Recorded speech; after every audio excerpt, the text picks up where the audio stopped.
தமிழ் மொழிபெயர்ப்பில் அல் குர்ஆனின் திருவசனங்கள். சபிக்கப்பட்டு விரட்டப்பட்ட ஷைத்தானின் தீங்கை விட்டும் அல்லாஹ்விடம் பாதுகாப்பு தேடுகிறேன். அளவற்ற அருளாளனும் நிகரற்ற அன்புடையவனுமாகிய அல்லாஹுவின் திருநாமத்தால் ஓதுகிறேன். இன்னும் அவர்களுடைய நபி அவர்களை நோக்கி, அவருடைய அரசுரிமைக்கும் அறிகுறியாவது உங்கள் இறைவனிடமிருந்து வானவர்கள் சுமந்த வண்ணம் ஒரு பேழை திண்ணமாக உங்களிடம் வரும். அதில் உங்களுக்கு ஆறுதல் அளிக்கக்கூடியதும் மூசாவின் சந்ததிகள் மற்றும் ஹாரூனுடைய சந்ததிகள் விட்டு சென்றதில் மீதமுள்ளதும் இருக்கும். நீங்கள் உண்மை நம்பிக்கையாளர்களாக இருந்தால் நிச்சயமாக உங்களுக்கு அதில் ஒரு அத்தாட்சி உண்டு என்று கூறினார். பின்னர் தாலூத் படைகளை திரட்டிக்கொண்டு புறப்பட்ட பொழுது அவர் தன் இராணுவத்தை நோக்கி, நிச்சயமாக நீங்கள் செல்லும் வழியில் அல்லாஹ் ஓர் ஆற்றை கொண்டு உங்களை சோதிப்பான். உங்களில் எவர் அதிலிருந்து தனது கையை கொண்டு ஒரு உள்ளங்கை அளவு நீரை விட அதிகமாக குடிக்கவில்லையோ அவர்தான் என்னை சார்ந்தவர். எவர் அதிலிருந்து அதற்கு அதிகமாக குடிக்கிறாரோ அவர் என்னை சார்ந்தவர் அல்ல என்று கூறினார். ஆனால் அவற்றை கடக்கவே அவர்களில் சிலரை தவிர பெரும்பாலோர் அதிலிருந்து அதிகமாக குடித்து விட்டார்கள். பின்னர் அவர் தம்முடன் இருந்த நம்பிக்கையாளர்களுடன் அதை கடந்து சென்ற பொழுது அதிகமாக குடித்த அவர்கள் ஜாலூத்துடனும் அவனுடைய இராணுவத்துடனும் இன்று போர் புரிய எங்களுக்கு சக்தி இல்லை என்று கூறி விலகிவிட்டார்கள்.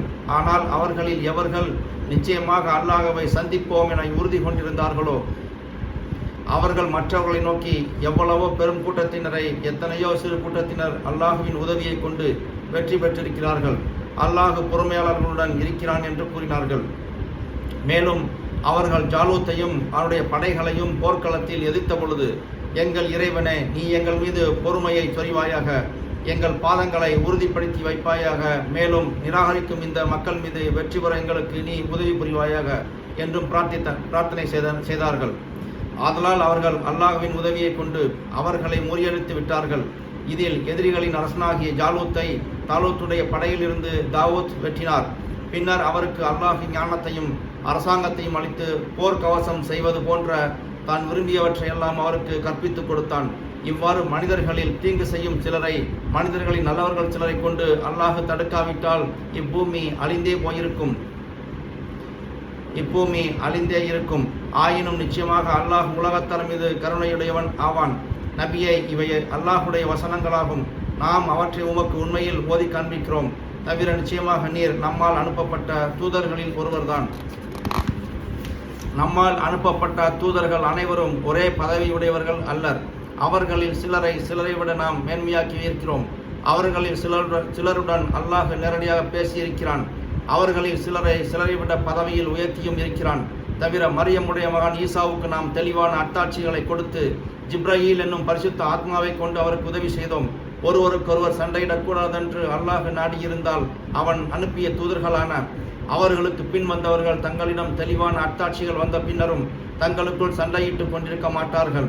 ஆனால் அவர்களோ தங்களுக்குள் வேறுபாடு கொண்டு பிரிந்துவிட்டனர். அவர்களில் நம்மையும் நம் வசனங்களையும் நம்பிக்கை கொண்டவர்களும் உண்டு. அவர்களில் அதை நிராகரிப்பவர்களும் உண்டு.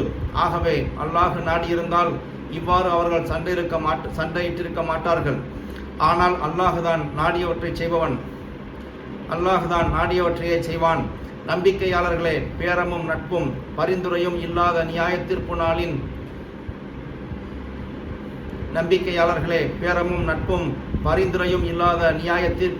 நாள் வருவதற்கு முன்னர் நாம் உங்களுக்கு வழங்கியிருப்பதிலிருந்து நன்மையான வழியில் நீங்கள் செலவு செய்யுங்கள்.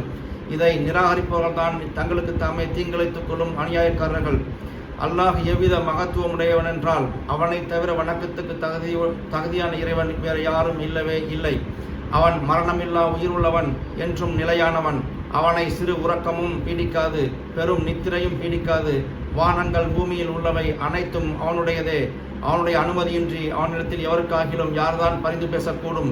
அவர்களுக்கு முன் இருப்பவற்றையும் அவர்களுக்கு பின் இருப்பவற்றையும் அவன் நன்கறிவான். அவனுடைய விருப்பமின்றி அவனுக்கு தெரிந்தவற்றிலிருந்து எதையும் மற்றவரும் தங்கள் அறிவால் அறிந்து கொள்ள முடியாது. அவனுடைய குர்சி வானங்கள் பூமியை விட விசாலமாய் இருக்கிறது. அவ்விரண்டையும் பாதுகாப்பது அவனுக்கு சிரமம் இல்லை. மேலும் அவன்தான் மிக உயர்ந்தவன், மிக மகத்தானவன். இஸ்லாம் மார்க்கத்தில் நிர்பந்தமே இல்லை. ஏனென்றால் வழிகாட்டிலிருந்து விலகி நேர்வழி அடைவது எப்படி என தெளிவாகிவிட்டது. ஆகவே எவர் சைத்தானை நிராகரித்துவிட்டு அல்லாஹ்வை நம்பிக்கை கொள்கிறாரோ அவர் நிச்சயமாக அறுபடாத பலமானது ஒரு கயிற்றை பிடித்து கொண்டார். அல்லாஹ் அனைத்தையும் நன்கு செவியுறுபவன், மிக அறிந்தவன் ஆவான். சதக்கல்லாஹுல் அலீம். அல்லாஹ் எங்களுடைய இந்த அமலை அல்லாஹ் ஏற்றுக்கொள்வாயாக.